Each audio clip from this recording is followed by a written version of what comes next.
Hey, it's Anthony from TBN here, and in today's video, I'll help answer the question, should you play Halo Infinite? It's been a long time coming, ladies and gentlemen. 6 years, in fact. Although it does make sense why Halo Infinite took so long to release.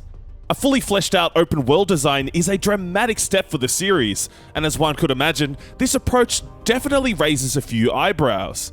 And so, in light of this big formula change, the burning question I had for Uncle Phil was, why would an open world design lend itself better to Halo? As I felt that most of the game's content could function a-okay within the traditional linear style of past campaigns.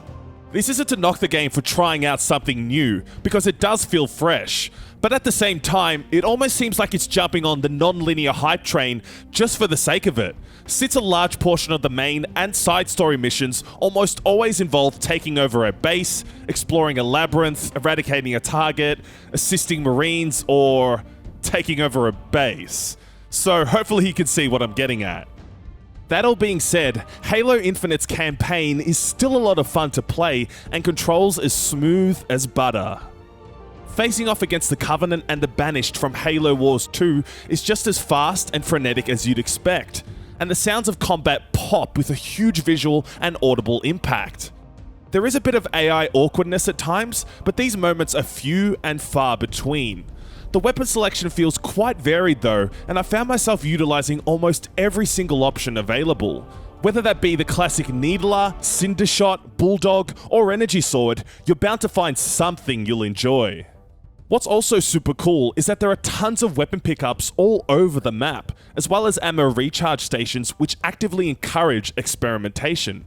But on the other side of the coin, the game also allows you to say, nope, let me spam my plasma pistol all day, letting players gravitate towards what they're most comfortable with. A nice touch. Another aspect I really enjoyed was the new AI scan ability. This feature helps to expedite the search for more ammo pickups and recharge stations, along with other objects of interest and mission waypoints that assist in creating a consistent gameplay flow. Even better is that throughout the campaign, you can find these hidden Spartan cores, which lets Master Chief upgrade his equipment. And my most favorite addition, without a doubt, is the new grapple shot, which can absolutely ravage enemies. Not only is it a useful offensive and defensive tool for quickly closing gaps and escaping danger on a dime, but once you upgrade the grapple shot, it recharges faster, adds an AoE stun effect, and even lets Master Chief full-on anime punch opponents into oblivion. This is so satisfying. The amount of damage it does, combined with the AoE stun effect, practically demands the grapple shot to be an essential part of your toolkit.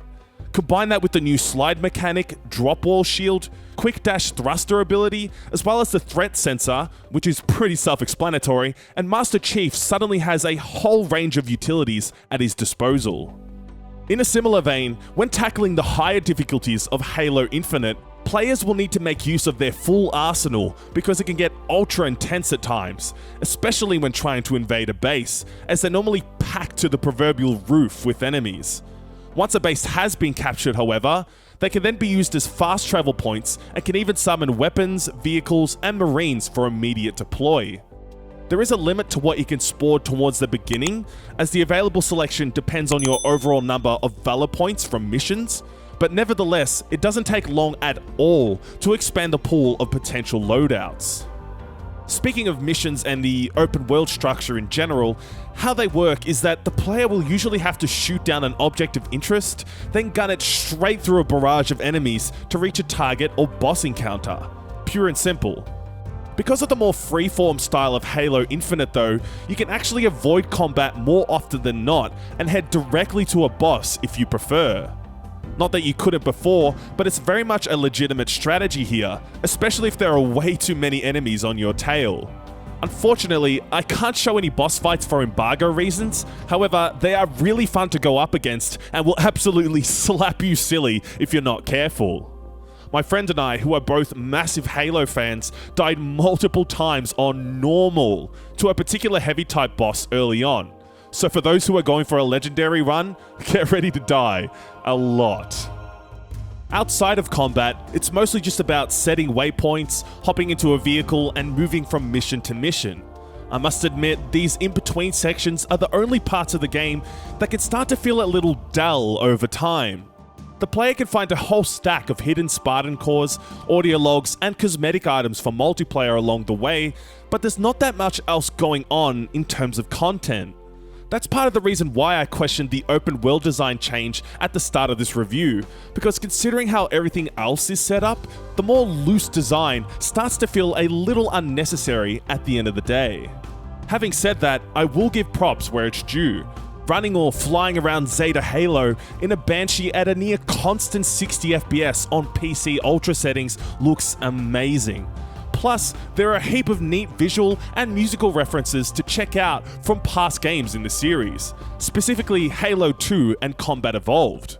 Fear not though, I will not spoil them for you here. Or will I? No, I won't. But in terms of music choices, Halo Infinite's soundtrack embraces the original style of Marty O'Donnell's iconic tunes. 343 have opted for a more remixed OST, and it honestly sounds great, really helping to amp up the action at just the right moments. I'm not sure what Halo Infinite's new tracks are called, but they very much capture that post-rock, tribal drums meets big, orchestral sound that the series is known for. There's also a vast number of lore references to other Halo titles in the world design, audio logs, and the main plot, as Master Chief looks to stop Cortana and the Banished from continuing her plan from Halo 5 Guardians. All things considered, the tone of the story feels a bit different compared to other mainline games. 343 have gone for a more personal approach this time around, with only a handful of characters involved in the proceedings. Although, I think it gets the job done because the focus is always on the core cast of characters. It's not the best story you've ever witnessed by any means, and the ending will probably drive you crazy, but there are some seriously poignant scenes here. In particular, Master Chief's fractured relationship with Cortana and her new replacement known as the Weapon, who for some reason looks almost exactly like Cortana. Coincidence? I can't say. Although I do think her dynamics and vocal performances alongside Master Chief works decently well, and they do complement each other with a variety of silly one-liners and quotes that'll tickle your funny bone at least once or twice. This one. It was the source of the attack. Attack? What's she talking about, Chief? Is everyone trying to kill you? It kind of seems like it. Oh, wait. You're being sarcastic. He's fun. I like him. Am I dead already? I must be. I mean, this is a punishment, right?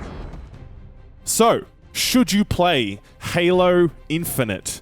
Well, if you're a big Halo fanboy like me, go for it.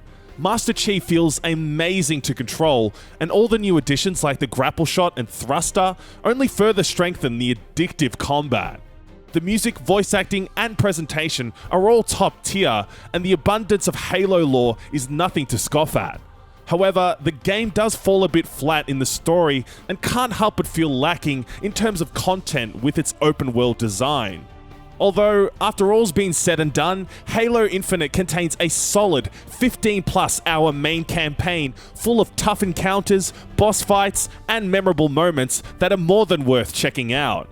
Now all we need is that co-op campaign. Not looking at anyone in particular.